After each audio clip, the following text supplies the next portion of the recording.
I am so pleased to welcome Dr. Elizabeth MacLeod Walls to our IngeniousU community today. So, Dr. MacLeod, Elizabeth, I would love to have you start by giving us some background on the college where you are now serving as president. W&J has been educating students for 240 years.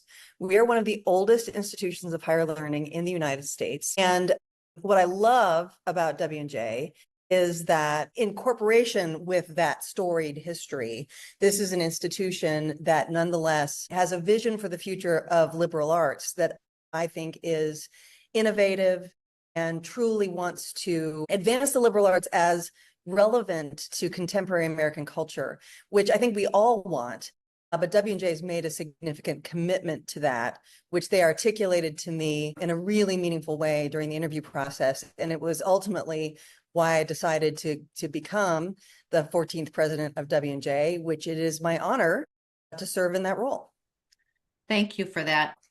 So your career has taken you across diverse academic roles. So you've been a faculty member, so from teaching and administration to then becoming the president, I believe, of 3 colleges. Is that right? 3 institutions you've served as president?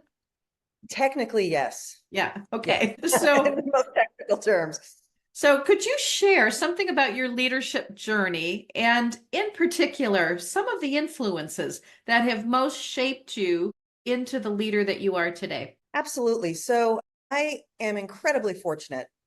And I would also say I have occupied the rare position of being a woman who consistently throughout my life was mentored by other women. So the vast majority of my mentors, both professionally and personally, have been remarkable women, starting with my mother, of course, who is an astonishing educator and human being. She immigrated from Scotland when she was 11 and ultimately went on to get a PhD in English literature and was the Nebraska State Teacher of the Year in 2001. I mean, she's exceptional. And she always educated me and my sister to believe that anything was possible. And growing up in the 70s and 80s, it was a different world than it is today. And the messaging around women in leadership during that time was less accessible and less welcoming than it is today. And so to have a woman like my mother step into the breach and say, you can do this and look at me as a role model has been profound in my own journey. Went on to be mentored by other incredible educators and leaders. When I was at Nebraska Wesleyan University, I was mentored by a woman named Betty Olson, who was the vice president for institutional effectiveness. And she really is ultimately sort of responsible for the fact that I went into administration. She strongly encouraged me to pursue that path. She introduced me to folks at Bryan College of Health Sciences. My mentor there was an incredible president, Phyllis Holloman, who was there for 42 years. And then I went back to Nebraska Wesleyan for a time and had an incredible experience there, and then went to William Jewell College as their 15th president in 2016 and was mentored by Susan Chambers, who was the Chief Human Resources Officer for Walmart, and today is serving as the interim president of William Jewell. She was my board chair when I arrived. She's just an incredible, capacious mind and human being. And so throughout all of this experience, I have had the unusual opportunity to learn from incredible women. And I feel very fortunate that I was the first woman president of William Jewell. I'm the second woman president of W&J, which is really exciting because it's sort of nice to not be the first, particularly at an institution that is as storied and historic as W&J. So that's been wonderful. I had the chance to have lunch with the first female president of W&J, Tori Herring-Smith, and she is just a force of nature. And I look forward to working with her, working with my current board chair, Donna Greer, who was a vice president for DuPont and is an incredible woman leader. And so, as you can see, just from this answer, I've had remarkable opportunities to learn from women who have paved the way so that I can pursue the journey that I'm on today. What a great legacy. And I love the story about your mother, which obviously she wove the threads that have been pulled through. Now, you were a faculty member and a teacher at the outset, like your mother. How did you get drawn into the administrative side of things. Was there a particular pivot moment for you where you knew you wanted to make that switch? So I was primarily a utility infielder as a faculty member. I was never tenured. I always, my dream was to be a full-time faculty member for my entire life. And due to a really interesting circumstance with my husband's professional life, we wound up, I was actually slated to go become a tenured track faculty member in Indiana at a small liberal arts college. And we wound up moving to Nebraska for his professional opportunity, which was fantastic for me because my parents were there and that's where I was raised and grew up. And so it was wonderful from that perspective. But from a professional perspective for me, I essentially sort of moonlighted as a faculty member and also worked in other capacities here and there in higher education. And I would have loved to have just become a full-time faculty member in my career, but I had opportunities to move into administration really early. So it was not actually an intentional decision that I made. It was more of a, here's an opportunity, let's pursue this. And it's interesting because I love teaching, I really do. But I would not say that it is my number one strength as someone in higher education. I was very surprised to learn that administration is actually my strength. I really love the synthesizing of strategy and history and the future and opportunity within higher education. And it's a privilege to be able to support faculty and students using that skill set. And so I feel as though I was able to land in positions that are areas where I can serve and serve effectively. And that's been a joy. I actually would love, I taught a little bit as a dean at Nebraska Wesleyan. Okay. It just about killed me. You've taken the helm at W&J. What excites you most about its legacy of innovation? So Yes, and that ethos is certainly something that I felt from the beginning of my conversations with folks at W&J. I knew W&J by reputation, of course, and coming from the Midwest, my general sense of W&J was that it was a very high quality place, obviously, and had this lengthy and incredible history and impact in Southwestern Pennsylvania. And so to be candid with you, when I was approached by the search firm, at first I thought, I don't know that I'm a fit for a place like that because I'm really used to, rolling my sleeves up and, the kind of Midwestern approach to liberal arts, which is different, frankly, from the coasts. And as I got into conversation with folks at W&J, the thing that really struck me, and it's a metaphor, but it's also reality here, is that on the one hand, we have statues of Washington and Jefferson on this campus. And on the other hand, we have a statue of a coal miner on this campus. Oh. And what I encountered as I was in conversation with folks is that this is a storied and deeply respectable place. It's also a scrappy place.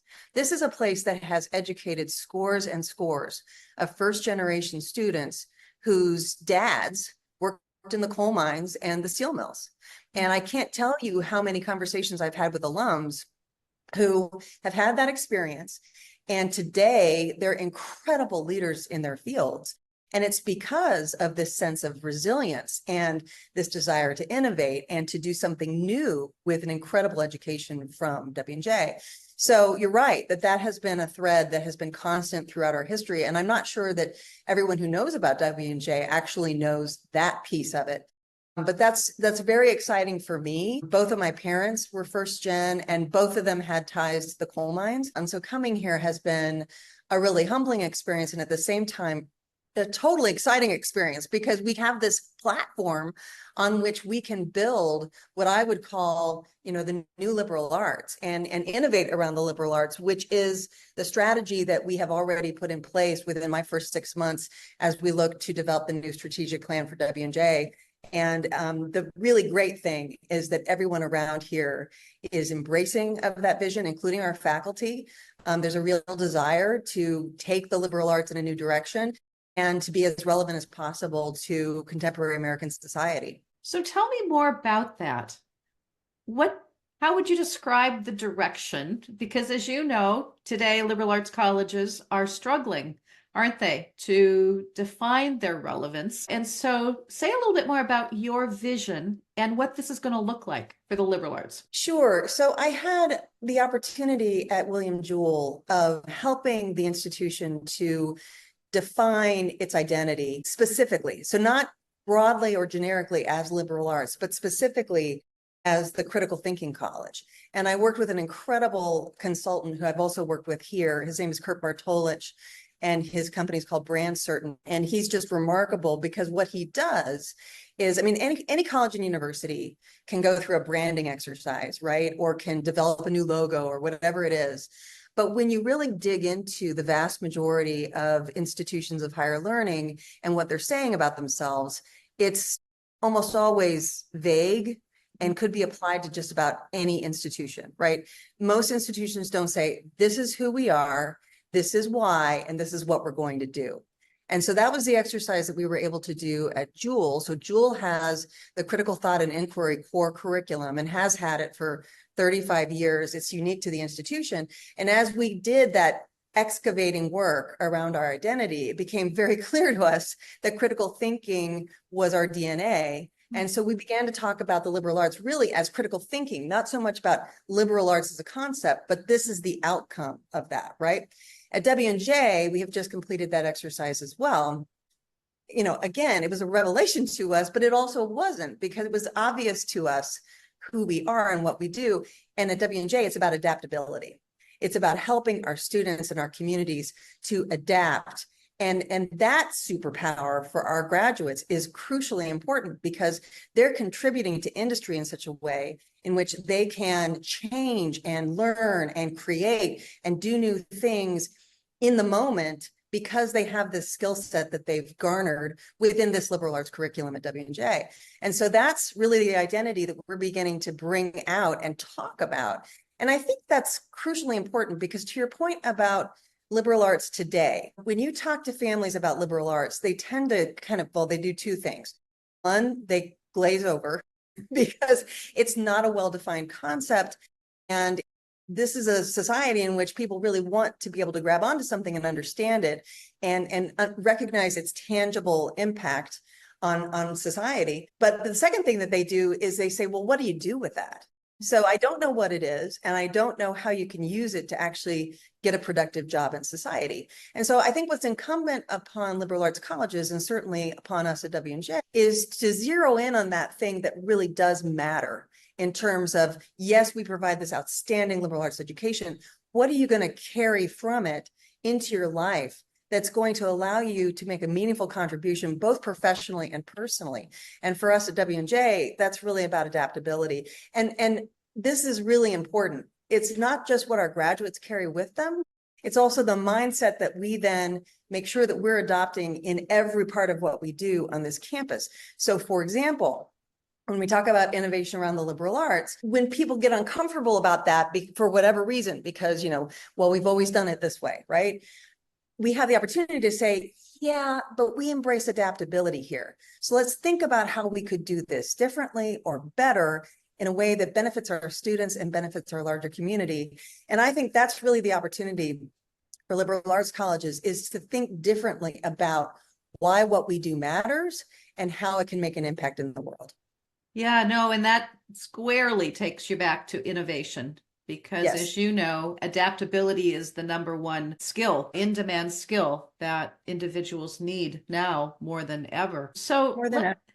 let me ask you, let me tie that back to your leadership. So you've been described by those who know you as a bold and as a very strategic leader who is committed to innovation and who has innovated time and again in your leadership roles. So tell me more about your leadership style, how it actually plays out. So if I were there on the campus, what would I see in terms of how you lead and how it will align with W&J's ethos and goals and culture? Well, I love that question. I think leadership, back to adaptability, there's the core of who you are as a leader, and that doesn't change, right? Because you've developed it over time and it's part of your identity and your DNA. But then there's also the opportunity to adapt your leadership to a certain environment. So the kind of leader that I was at Jewel, for example, or at Nebraska Wesleyan, while there's consistency there with the kind of leader that I am at W&J, you also are encountering, as you said, an ethos or a community that's different. And what I've absolutely loved about being at W&J, back to this notion of this community being very scrappy, is this is a community that just is really open, welcoming, happy, joyful. And so I've had a fantastic time being present on the campus, mostly with my dog. So my dog's name is Buckeye, and he's become a fixture on social media for W&J. And this really is a metaphor for leadership, I promise. What I love is walking around campus with Buckeye and seeing our students and just having a chance to stop and listen to our students who are willing to open up and talk to me if my dog is there, right? And there's just kind of this joyful embrace of, oh, there's the president with her dog. I'm going to go over and talk to her. So I think part of my leadership style has always been being present. At W&J, it's really been something that has been embraced, and the students, it's nice to see the students open up and say, oh, yay, there's the president, I'm going to go talk to her, which is not always the case, right, for students at any institution. So that's been fantastic. And I've leaned into that ethos here at W&J.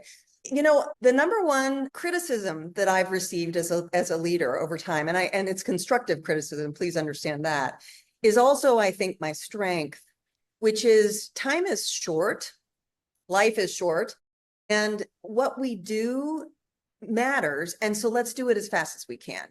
And in higher education, which, as you know, is very embracing of tradition and doesn't like to move quickly, it has been both a challenge and an opportunity for my leadership style, because I do think that higher education has to move more quickly. I do think that we have to embrace change.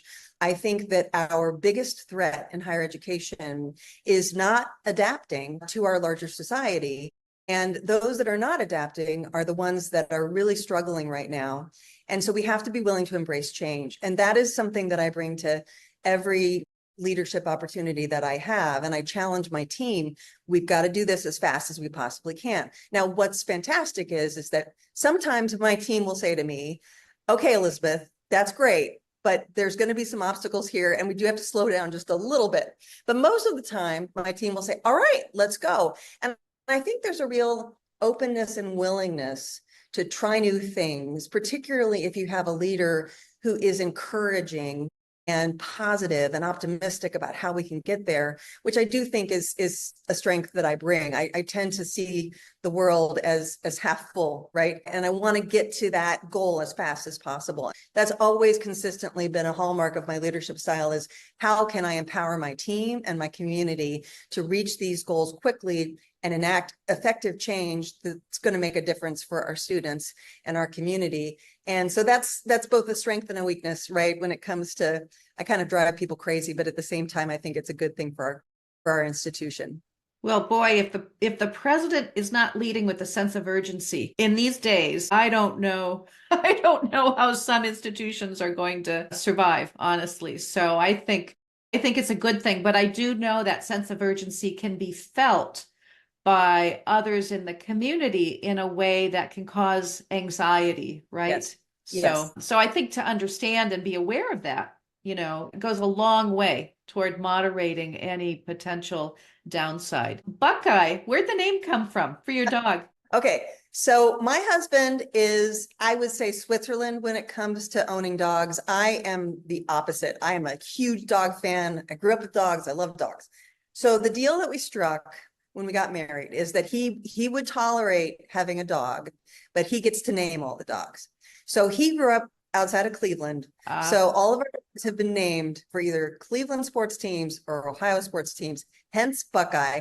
The irony, of course, is that we now live in the Pittsburgh region, and he is not a Steelers fan. And a lot of folks around here are not Ohio fans, but everybody loves Buckeye. Yeah, I bet. I thought it might be Ohio, somehow related to Ohio. Yes. So that's great. Well, there's nothing like an animal to humanize a leader, right? So it does. It's a wonderful thing to have by your side as you're out on the campus. So let me go back. I want to ask you one more question about your leadership style. Leadership superpower. Everybody has at least one.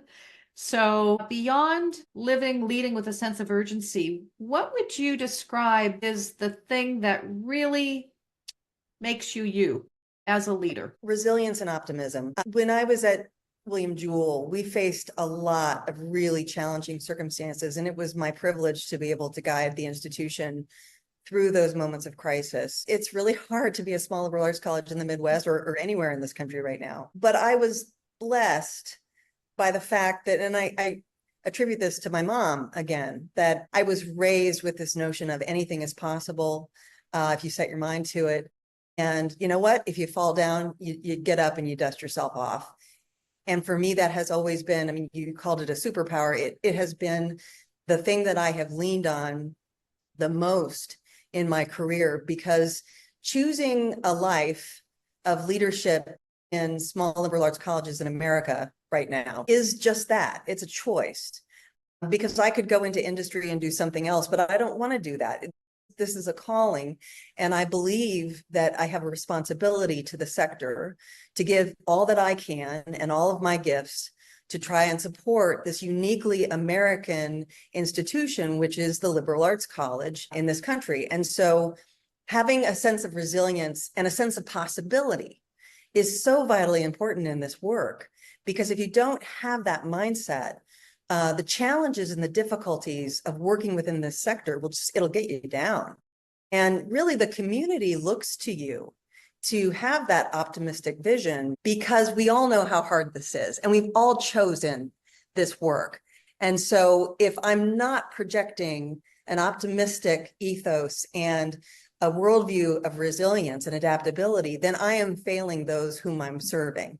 So for me, it's intrinsic to who I am, but it's also vitally important to my leadership. What makes it so challenging today? From the perspective of the leadership, the president's seat, president's office, what is it that makes it so challenging? And where does your resilience come from? That's a fantastic question. I mean, I think that the challenges systemically, and I think it's been kicking around for decades, about higher education in general in the United States. As you know, we've sort of traveled through a moment, particularly within a really good economy, where there's been skepticism about whether or not a college degree is even necessary. It absolutely is. It's revolutionary in terms of what it does for people's lives and for communities. But we have to constantly be willing to make that case. And from my perspective, there's no problem or issue with people being skeptical about that. They should be. I mean, that's critical thinking, right? But we have to be ready to make the case as to why we matter. So I would say just baseline, that challenge is consistently with us in higher education. In the liberal arts, as we previously discussed, it's incumbent upon us to make an argument about why the liberal arts matter. And what I can tell you is that just from a very practical standpoint, I'll talk about nursing, for example. W&J just launched a nursing program. Every institution I've served has had nursing. I have incredible respect for the discipline of nursing. And, you could ask the question, well, you could just go to a health science college and not even worry about studying the liberal arts. You can, of course, but when you graduate a nurse who is versed in the humanities, the social sciences, obviously the natural sciences, who understands the human experience, you're graduating a leader, you're graduating someone who can engage meaningfully with the patients that they are serving and the larger health systems in which they are working. And I'm consistently told by employers who employ our graduates in nursing that we have incredible nurses who go on and serve in leadership roles within health systems because they have this capacious understanding of a world that's broader than the specific discipline of nursing. That's a great example of why the liberal arts matter. Back to your question about challenge, though, the challenge is always making that case and being able to point to tangible results that our larger stakeholders can look to and say, yeah, that's important, that matters. I'm going to be a champion for the liberal arts. I will also say that the presidency is lonely, and it's lonely because at the end of the day, you make the decisions and you also are responsible for the consequences of those decisions. And most of the time, you're making good decisions and the community is benefiting from it.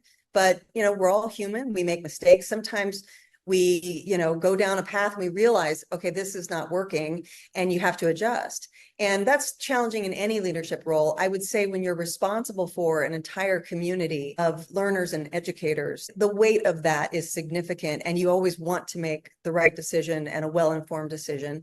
And I think that, especially in a very precarious environment that we're all serving in today, in terms of resources and making sure that enrollment is strong, those decisions really matter. And I think all of those challenges put together that I just described for you make this job incredibly fulfilling, incredibly, replete with opportunity, and at the same time, harrowing and challenging and humbling.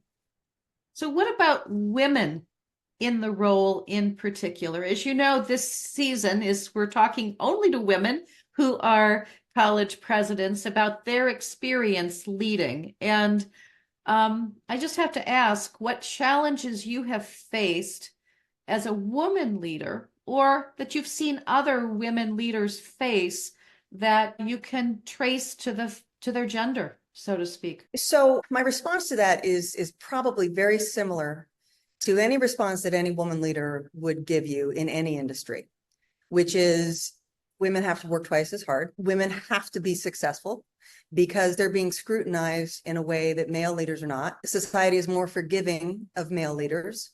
I think male leaders can work at a different pace than female leaders. And all of this is related to just the proclivities related to gender in our society. I don't think anyone intentionally wants to view women in leadership that way, but it's the way that we're conditioned, right? And one of the responsibilities that I think we have as women leaders is to articulate that challenge and to make sure that we're saying out loud, be mindful about how you're understanding women in leadership, because it is different than what we apply to men in leadership. So that's kind of the baseline response that I would give.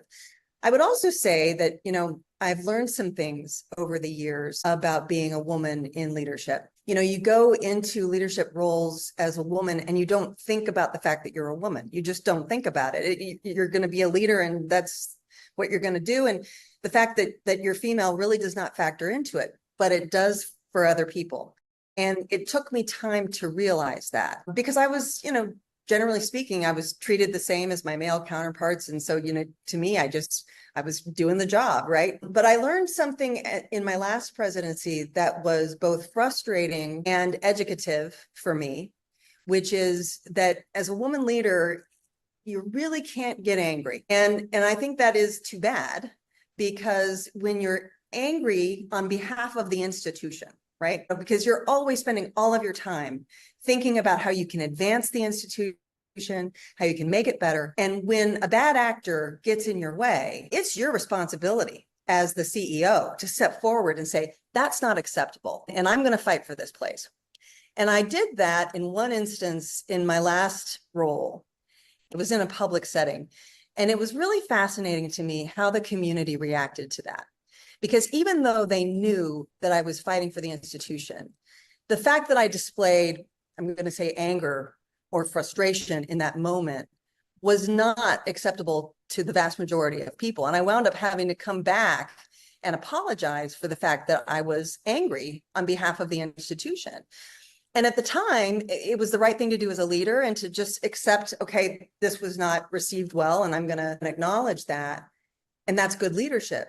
But since that happened, and that was maybe, 4 or 5 years ago now, I have reflected on it, and I have thought about it from the perspective of women in leadership.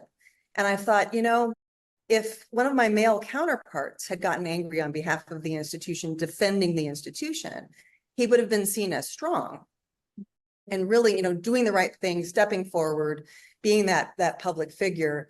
In my case, it was considered to be too aggressive. And so I just give you that as an example of something that I've learned that actually has been a good thing for me to learn, because if you want to be an effective leader, you have to understand how you're perceived, right?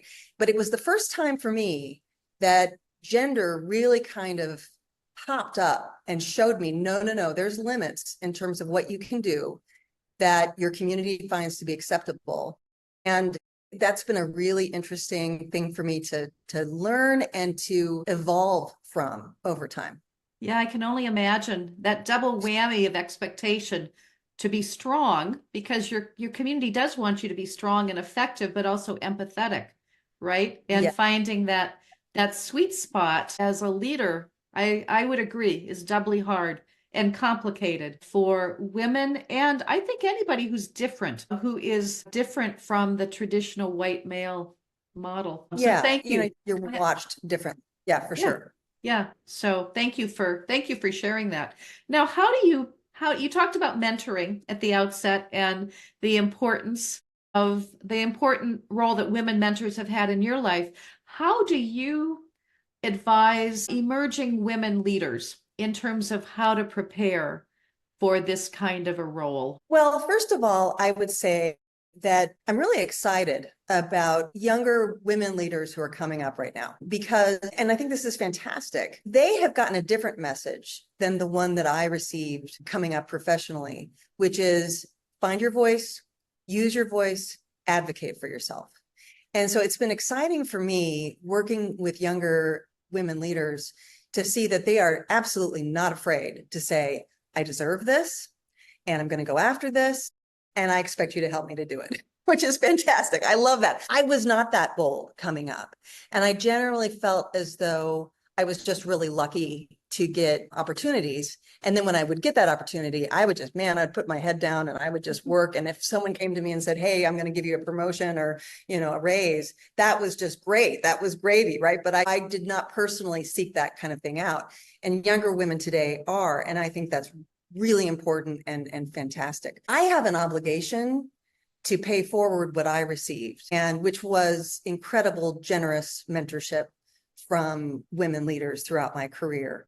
And so I look for opportunities to support younger women who are coming up and to find ways to give them professional development. I had a male leader actually who was really supportive of me at Nebraska Wesleyan University to get professional development. So I went to the ACE Women in Leadership program. I went to the Harvard program in leadership and education. I went to the Lilly School to learn about fundraising strategy. Those things changed me. They changed the way I thought about myself and how I engaged professionally. And I see it as crucially important to pass that along to everyone with whom I get to work, but specifically with women, because those networks have stayed with me throughout my career and continue to be really generative in terms of thinking about my role as a leader and where I'm going with this leadership, and having that chance to really test my thinking on things with other people around the country, which has just been fantastic. So I see that as my obligation. Those are terrific programs. I've participated in some of them, so I know the value. Are there particular skills that you recommend to women leaders that they really need to hone as they're preparing themselves? So you talked about fundraising, obviously that's a big one, but are there some other skill sets or knowledge areas that you think are extremely important to master? Yes. So governance, I think, is crucial if you're going to serve in a leadership role in higher education, understanding both the boundary markers of governance and the overlapping opportunities within governance. So I'll give you a very simple example that I've carried with me and has been crucial to my leadership as a president. At the Harvard program for new presidents, one of the key takeaways was trustees need to manage trustees. It's not the president's job to manage trustees. In terms of governance, trustees need to work with one another to figure out the direction of the institution, and then they need to be conveying that to the president. The president should not be plugging fingers into holes and figuring out how to solve the problems of governance at the highest level. And that was a really valuable lesson for me, a simple one, but a valuable one because it's easy, I think, and I've seen other presidents fall into this, for presidents to get caught up in politics that really shouldn't involve them at the trustee level, at the board level. And keeping that a very, very clear boundary marker has benefited me tremendously as a president. So that's not a gender specific example. That's just an example of something that really gaining a clear understanding of governance. And then also on the other side, understanding what it is that the faculty are responsible for and also what they're not responsible for, and being able to articulate that and keep those lines as clear as possible, because that's how we can get work done, right? So that's been crucially important for me. Certainly, fundraising is one of those interesting things. You know, you don't get a PhD in a particular subject matter thinking that you're going to fundraise on behalf of an institution. It's a skill set you have to build. The number one thing that I have learned about fundraising over time that I would pass on to anyone who's interested is fundraising is about listening. It's 100% about listening. It's not about talking and sharing the vision and trying to get someone to do something for you. It truly is understanding somebody's passion. And as educators, that's why we went into education. We love to hear from students about their evolution, the evolution of their thinking, how they're growing as a human being. It's the same thing when you're talking to alumni. My favorite thing in the world is to hear alumni stories about how they have taken their W&J experience and how it has guided them and shaped them throughout their entire lives. And I find that when I just listen to those incredible stories, what you pull from that is, here's this person's passion area, right? Here's the thing that this person is most excited about. How can I then work with them to fulfill something that's going to be hugely valuable, both for the institution and for this person? And for me, there's no more exciting synergy than that. I absolutely love it. So those are two things that I would pass along that, you know, have been really valuable for me as a leader and continue to shape the way in which I approach the work. Very wise words indeed. So let me ask you, you talked about nursing, that nursing is a fairly new program there at W&J. What other kinds of innovations are we likely to see under your leadership there? Other new programs, partnerships, anything that you can share that's on the radar or maybe already on the drawing board? Absolutely. So we hit the ground running upon my arrival, and this was entirely my board chair, Donna Greer. She had the vision of, okay, we've been hugely successful with nursing. So this was our first year with nursing, and this partnership, which was established by my predecessor, John Knapp, and the dean of the faculty, Jeff Frick, involves a close partnership with UPMC Washington. So we share a curriculum and we share an approach to teaching and clinical instruction. So that partnership alone is really exciting to me. And the board chair said, how can we replicate this? And so she established a task force to look at other health sciences programs. W&J is really well known for graduating physicians, and we have just this legacy of pre-med here, which is astounding. So we have that strength. So how can we apply that not only to nursing, but also to other health sciences programs within the context of the liberal arts? And that's crucially important, right, for all the reasons that I shared before. So that's one thing that we're doing as quickly as possible. And once again, I'm driving everyone crazy saying, how quickly can we get these things going? But as quickly as possible, looking at new health sciences programs and getting those up.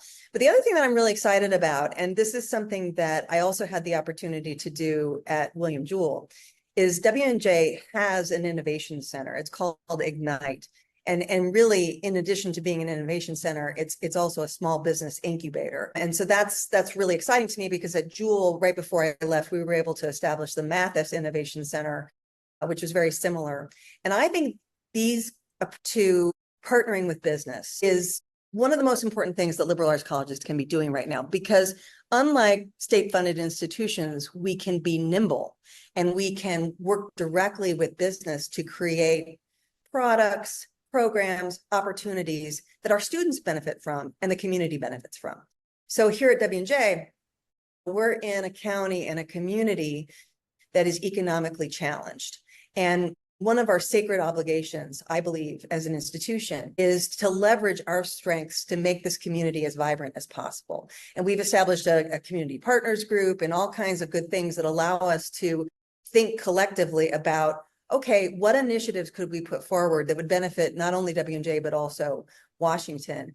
And Ignite is a huge part of that, because they have helped to launch literally hundreds of small businesses within this community in the last So I'm excited to capitalize on that and to create additional partnerships and opportunities with the business community as a small liberal arts college that can be nimble and create new things at the same time offering the traditional education that we do.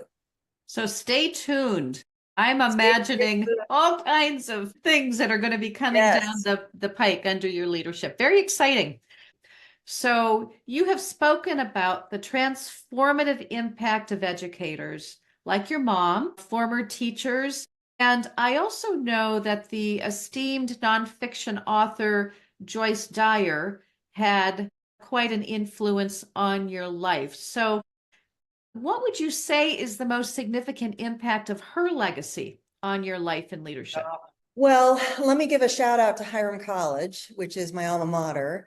And I'm so excited to be just an hour and a half from Hiram again. It's great to be back in touch with them. Joyce was a faculty member at Hiram, as you know, and I took 3 classes from Joyce, all in creative nonfiction and one class in creative nonfiction and film. And the thing that I would attribute to Joyce is that she made me the writer and the thinker that I am today. I'm fortunate in that I have the gift of writing, but until Joyce really sort of shaped and hewn my writing, I was that gangly young writer that so many of us are, but it was deeper than that. It also was helping me to find my voice, helping me to really shape language and word choice in such a way that was meaningful, both for me and for those who read my work. She helped me to think differently about the human experience. One of the courses that I took with Joyce was Appalachian literature and film. Joyce grew up in Appalachia, and that had a profound effect on me because I didn't know very much coming from the Midwest about Appalachia. And it was humbling for me to learn. And quite frankly, I don't think that I would be as effective at W&J if I hadn't had that experience with Joyce, because of the coal miner experience that surrounds Southwestern PA. So she had a huge impact on me from that perspective. And then later on, I was able to collaborate with Joyce and my sister, Jennifer Cunyer Black, on an edition of Women and Machines, which was really interesting. It's all creative nonfiction, and I contributed a piece to that. And Joyce made me slow down. She made me think deliberately. She made me into the kind of thinker and leader that I am today, thanks to her way of instruction and her way of being. So thank you for sharing that. Yeah. So last question. This is our signature question. We're asking every leader this season to give us their thoughts on this question. So as a woman leading in higher education today, what do you believe is your most important contribution to the future of this sector? And how do you hope your leadership will inspire the next generation of women leaders? I would say that my most important contribution to this sector is absolute devotion to 2 things. One, sustaining the heart of the liberal arts in this country. And 2, helping the sector to translate the liberal arts in a way that is meaningful to our larger community, because it is meaningful to our larger community. You said earlier that adaptability is the number 1 skill, and it absolutely is, and will continue to be as industry evolves. And the liberal arts uniquely has the ability to respond to that in a way that other aspects of higher education really don't. And so devotion to that cause and devotion to translating what we do to a world that is skeptical about what we do, and convincing folks, persuading folks that this is vitally important to the future of our country, is the essence of why I'm here and what I'm doing. So that's how I would respond to that. The second part of your question, I hope it inspires the next generation of women leaders to be fearless. I've had such opportunities, such gifts given to me by women leaders, mentors who were fearless and who are fearless. And I've had the great joy of adopting that mindset throughout my career. You know, nothing can really get in our way when we have the perspective that A, what we're doing is vitally important and noble work, and therefore, B, we need to pursue it with everything that we have and with fearlessness. Because when what you're doing matters, then nothing should scare you. Nothing should be an impediment to that. And I sure hope that I'm able to convey that in my leadership, and hope and believe that women and everyone can take a page out of that playbook and pursue this good work with a sense of inspiration and without any trepidation whatsoever. Well, Elizabeth, I know that legacy is already being played out in the impact that you're having on others, and I am inspired to go out just from our conversation here and be more bold and fearless. Thank you so much for your Oh, time. it's been an absolute pleasure. Thank you for the invitation.